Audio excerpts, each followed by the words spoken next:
Quba Xanlığı Telegram kanalı 1918-ci ilin aprel-avqust aylarında Quba qəzasında baş vermiş faciəli hadisələrin xronologiyasını və rəsmi statistik göstəricilərini təqdim edir. Məqsədimiz həmin dövrün tarixi reallıqlarını faktlara əsaslanaraq diqqətə çatdırmaqdır.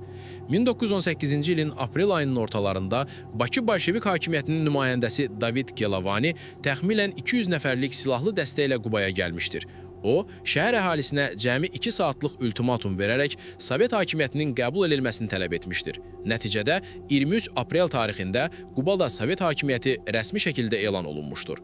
Hadisələrin ən faciəli mərhələsi 1 may 1918-ci ildə başlamışdır.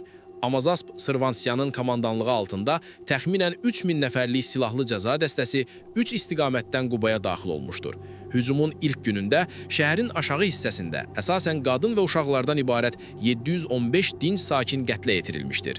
Mayın 2-sində hücumun ikinci günü qırğınlar daha da genişlənmişdir. Şəhərin müxtəlif hissələrində 1012 nəfər öldürülmüşdür. Qətlə yetirilənlərin əksəriyyəti kasıb və müdafiəsiz insanlar idi. 4 may tarixində Amazas şəhərin məscid meydanında çıxış edərək açıq şəkildə bildirmişdir ki, onun məqsədi Sovet hakimiyyəti qurmaq deyil, güya ki, Türkiyədə öldürülmüş ermənilərin qisasını almaqdır. Bu, hadisələrin siyasi deyil, açıq şəkildə etnik zorakılıq xarakteri daşıdığını göstərir. Təxminən 9 may tarixində Amazaspın dəstəsi qarət etdikləri əmlakı toplayaraq Qubanı tərk etmişdir. Onların öz ifadələrində belə qeyd olunurdu ki, məqsəd Xəzər sahillərindən Şah dağı qədər olan müsəlman əhalini məhv etmək idi. 6 iyul tarixində yerli müqavimət dəstələri Qanlıdərə döyüşündən sonra Digah kəndi ətrafında birləşərək Qubanı mühasirəyə almışdır.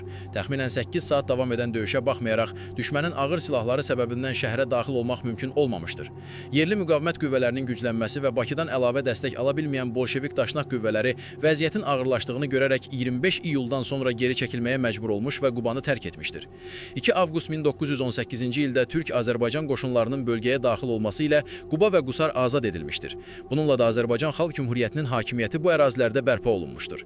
Rəsmi məlumatlara əsasən, Quba şəhərində 2000-dən 2800-ə qədər dinc sakin qətlə yetirilmişdir. 881 nəfər dağlarda da meşələrdə gizlənərkən acılıq, soyuq və xəstəlikdən həlak olmuşdur. 167 kənd talan edilmiş və yandırılmışdır. Ümumilikdə isə 4000-dən artıq insan həyatını itirmişdir. Bu rəqəmlər hadisələrin miqyasını və faciənin dərinliyini açıq şəkildə göstərir. Bu qırğınlara Stepan Şaumyanın göstərişi ilə rəhbərlik edən şəxslər arasında Amazasp Sfransiyan, Qriqori Korqanov, Abram Veluns və digər bolşevik daşnaq liderlər yer alırdı. Bu şəxslər hadisələrin təşkilində və həyata keçirilməsində əsas rol oynamışdır. Eyni zamanda yerli müdafiə dəstələrinə rəhbərlik edən qəhrəmanlar da olmuşdur. Əlibəy Zizikski, Həmdullah Əfəndi Əfəndizadə, Şəmsəddin Əfəndi, Qaçaq Mayıl və digər igidlər xalqın müdafiəsi uğrunda mübarizə aparmışdır. Onların müqaviməti tariximizdə mühüm yer tutur. Sonda qeyd etmək istərdik ki, bu hadisələr Azərbaycan tarixində silinməz iz qoymuşdur. Soyqırımı qurbanlarının əziz xatirəsini dərin hörmət və ehtiramla yad edirik. Uca Allahdan məsum mülki şəhidlərimizə və faciə anında xalqımızın imdadına yetişən, fədakarlıq göstərən yerli nüfuzlu şəxsiyyətlərə rəhmət diləyirik. Tarixin yaddaşından silinməyən bu zülmü törədənlərə və zalımlara Allahın lənəti olsun.